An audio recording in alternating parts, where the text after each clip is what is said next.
CBSE के class 10 board exam 15 Feb से शुरू हो रहे हैं, ये बात आप सभी को पता है, लेकिन क्या नहीं पता वो मैं बताता हूं। आपको यूएफएम रूल के बारे में नहीं पता, और अगर आप बोर्ड एग्जाम देने जा रहे हो तो ये रूल जानना बहुत ज़रूरी है, क्योंकि अगर इंफॉर्मेशन कम रही इस रूल के बारे में तो इस साल का छोड़िए अगले साल का भी बोर्ड एग्जाम आप नहीं दे पाओगे।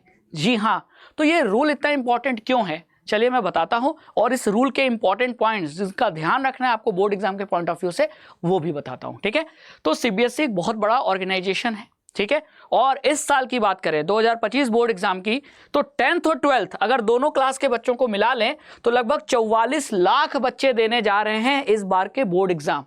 इसमें से लगभग 24-25 लाख आपके 10th के तो होंगे ही होंगे, है ना, जिन्होंने इस बार रजिस्ट्रेशन कराया है बोर्ड एग्जाम के लिए। अब सीबीएसई तो यही चाहेगी कि जो भी एग्जामिनेशन हो बोर्ड का वो फेयर हो, बिना किसी चीटिंग के हो, और इसीलिए सीबीएसई ने एक रूल बना रखा है जो चीटिंग को डिस्करेज करता है, जो फेयर मींस को एनकरेज करता है, ताकि एग्जामिनेशन में कोई दाग धब्बा ना लगे, कोई उंगली ना उठा सके कि नहीं यहाँ चीटिंग हुई, है ना, और बच्चों के अंदर थोड़ा सा डर रहे कि नहीं अगर हम चीटिंग करेंगे तो डीबार हो जाएंगे एग्जाम से। तो उसी रूल के बारे में आपको कुछ इंपॉर्टेंट पॉइंट्स में हाईलाइट करके बता देता हूं। ठीक है, तो यहां साफ साफ लिखा है, देखिए, अनफेयर मीन रूल, जिसको शॉर्ट में कहते हैं यूएफएम रूल। ठीक है, अब यूएफएम रूल के अकॉर्डिंग पहली बात तो जो स्कूलों को डायरेक्शन दी गई है कि आप बच्चों को बैठ के समझाइए कि क्या चीज़ अलाउड है एग्जामिनेशन में ले जाने का और क्या अलाउड नहीं है। ठीक है, तो स्कूलों को इंस्ट्रक्शन दिया गया है सीबीएसई की तरफ से कि आपको बच्चों को और बच्चे के पेरेंट्स को दोनों को इन्फॉर्म करना है इस रूल के बारे में, और कौन कौन सी चीज़ें आप ले जा सकते हो इसके बारे में क्लियर कट इन्फॉर्मेशन आपको बच्चों को देनी है। ठीक है, अब दूसरी बात, इस बार जो इस रूल में एक नया कैटेगरी ऐड हुआ है वो ये कहता है कि क्लास 10th का बच्चा जो बोर्ड एग्जाम देने जा रहा है वो किसी भी तरीके का इलेक्ट्रॉनिक डिवाइस नहीं ले जा सकता बोर्ड एग्जाम में, चाहे मोबाइल फ़ोन हो कैसा भी, स्मार्टफोन तो छोड़िए, नोकिया का भी फ़ोन आप नहीं ले जा सकते, जो कि कम्युनिकेशन में हेल्प करता है। ऐसी कोई डिवाइस आप नहीं ले जा सकते, ना पेजर ले जा सकते हैं, ना स्मार्टफोन ले जा सकते हैं। ठीक है, जो कि कम्युनिकेशन में काम आएगा, क्योंकि हो सकता है ना कम्युनिकेट करके आप आंसर लिख दें, ऐसा लोग करते ही हैं, लोग मुन्ना भाई बनते ही हैं, लेकिन आपको ऐसा नहीं करना है। और अगर आप ऐसा करते हैं तो छोड़िए इस साल का बोर्ड एग्जाम, नेक्स्ट ईयर का भी बोर्ड एग्जाम आप नहीं दे पाते हैं, ये आप पे पेनाल्टी लगेगी, और अगर आप ऐसे केस में पकड़े गए तो समझिए 2 साल आपके गए, है ना। तो ऐसा क्यों करना, मेहनत से हम जो नंबर लाएंगे वो लाएंगे, अपने आप पे भरोसा रखिए। ठीक है, तो यहाँ साफ साफ लिखा गया है।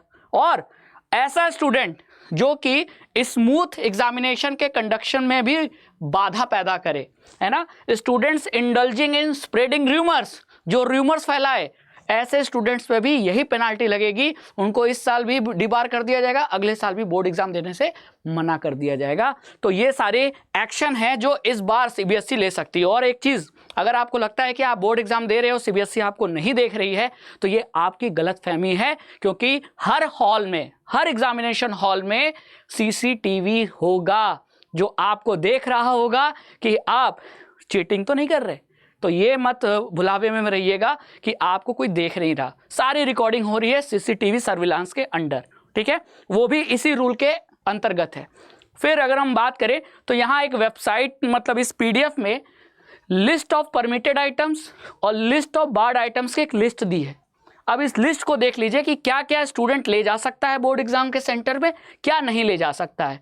तो क्या ले जा सकता है, उसमें पहला पॉइंट है एडमिट कार्ड और अपने स्कूल का आईडी कार्ड, और ये रेगुलर स्टूडेंट्स के लिए अप्लाई है। ठीक है, तो एडमिट कार्ड, स्कूल का आईडी कार्ड, फिर एडमिट कार्ड या किसी आईडी प्रूफ, आधार कार्ड हो, पैन कार्ड हो, वो ले जा सकता है जो गवर्नमेंट इशू करती है। ठीक है, स्टेशनरी का आइटम, स्टेशनरी के आइटम में ट्रांसपेरेंट पाउच, ठीक है, फिर geometry pencil box, blue colour की बॉल पॉइंट या gel pen, scale, writing pad और इरेजर। आप राइटिंग पैड ले जा सकते हैं, स्केल ले जा सकते हैं, पेंसिल, इरेजर ले जा सकते हैं। आपका ट्रांसपेरेंट पाउच होना चाहिए जिसमें आप ये सारी चीज़ें कैरी करेंगे। ठीक है, ज्योमेट्री बॉक्स भी ले जा सकते हैं। और जो पेन है वो ब्लू कलर की होनी चाहिए या रॉयल ब्लू होनी चाहिए, जो बॉल भी हो सकती है, जेल भी हो सकती है, लेकिन कोशिश कीजिएगा बॉल पेन यूज करें, क्योंकि जेल पेन ना थोड़ी सी स्प्रेड हो जाता है, वो थोड़ा गंदा लगता है ना। चलिए, फिर एनालॉग वॉच ले जा सकते हैं, डिजिटल वॉच नहीं ले जा सकते। पानी का ट्रांसपेरेंट वाटर बॉटल ले जा सकते हैं।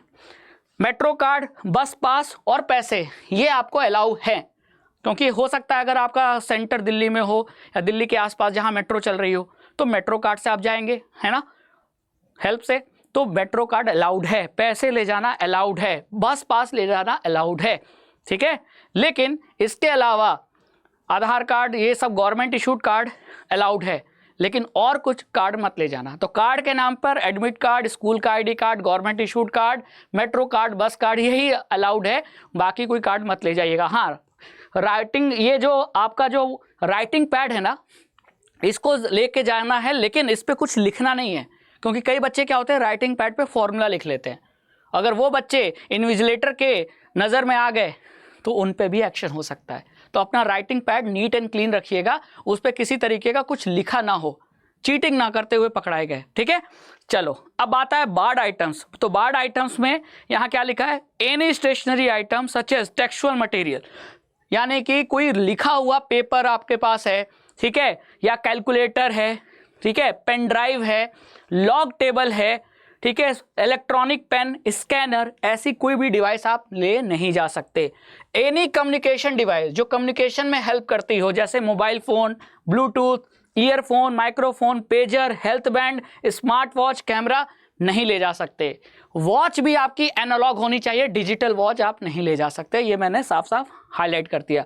फिर वॉलेट, गॉगल, हैंडबैग, पाउचेस नहीं ले जा सकते, ठीक। आपका जो ट्रांसपेरेंट पाउच जिसमें पेन पेंसिल रखोगे वो बस हो सकता है, उसके अलावा कोई बैग अलाउड नहीं है, कोई वॉलेट अलाउड नहीं है, गॉगल्स अलाउड नहीं है। हाँ, चश्मा अलाउड है ना, चश्मा आप पहन रहे हो, लेंस, वो अलाउड है, गॉगल मत लगाना और अलाउ भी नहीं करेंगे। एनी ईटेबल आइटम, खाने पीने वाली चीज़ें अलाउड नहीं है, एक्सेप्ट वो बच्चे जिनको डायबिटीज़ है, ठीक है, डायबिटीज़ वालों को अलाउड होगा, क्योंकि उनका शुगर लेवल डाउन होता है, तो कुछ खाकर वो अपना शुगर लेवल बढ़ा सकते हैं, नहीं तो वो अगर बेहोश हो जाएंगे तो बोर्ड एग्जाम कैसे देंगे, ठीक है।